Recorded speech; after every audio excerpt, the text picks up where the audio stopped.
Hi there, it's Sonia. So do you have foot pain while you're walking, or fill in the blank after you do anything, or just in general? So I have a lot of other videos explaining some things. This one, I want to show you a little bit more. So when I look at people, what I want to do is see that the inside ball of the foot and the outside ball of the foot are equally weighted.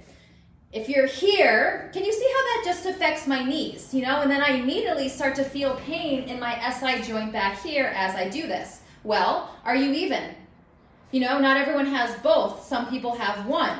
Are you turned out? Well, when you turn out and you collapse, well, where are your kneecaps? A lot of people have their thighs rotated forward and their kneecaps looking here, but then their feet are turning out looking this way. Well, that's a lot of pressure on your knees and then the wrong way of working your ankle. Your ankle should more or less work this way and be able to work here, and most people work it here.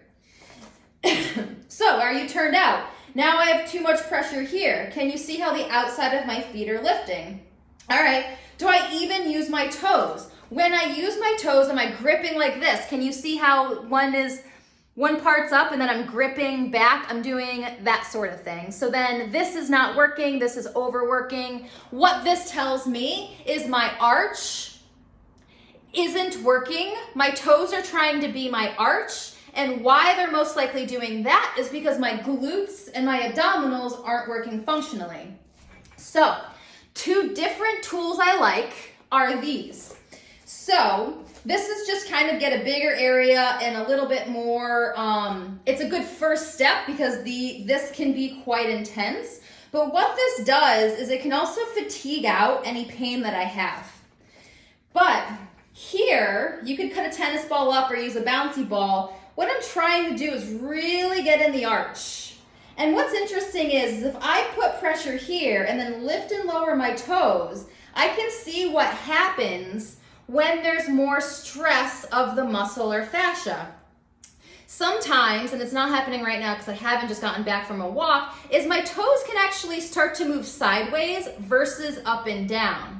I do the inside of the feet, I can do the outside of the feet, I can even start to get to the toes. So what I'm trying to do is release the fascia to release tightness, because my pain tends to come from tightness. Most people's pain tends to come from tightness.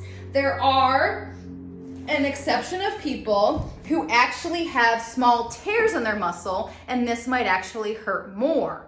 So it could be trial and error, or you go to a doctor, you get the right kind of diagnosis. You might get X-ray, MRI in order to figure out what's really going on. And then you can come back to me, and then I can then walk you through, ask you questions, ask you what your body's trying to tell you, what strategy to have, because it's a very big picture of what's happening.